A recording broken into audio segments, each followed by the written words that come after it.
sheekh 13 sano ka hor ayaan gabadh si xaaraan isugu tagnay muddo kadib wadankii waan ka soo tagay gabadhii way soo raadisay waxayna ii sheegtay inay aniga uur ii leedahay dabadeed labadii waalid baa ballamay markii umushay baa la igu meheriyay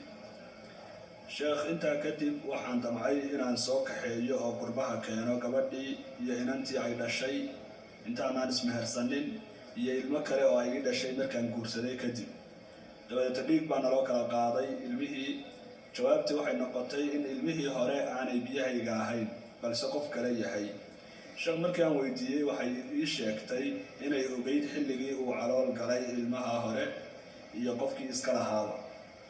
sheekh su'aasheedu waxay tahay ilmahaas aabbo ma u noqon karaa marka uu weynaado ee la soo doonto ma guurin karaa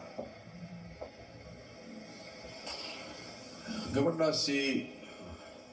waa gabadh aabba la'aan ah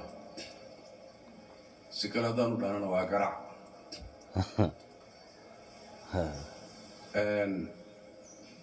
hadduu nin kala dhalay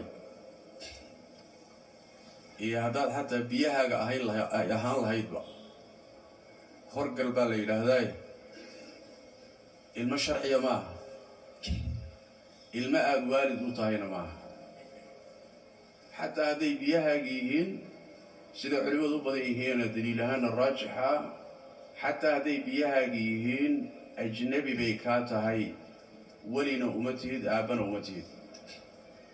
lianna inaad ilmaha aabba u noqoto nasabkaaga ku abtirsado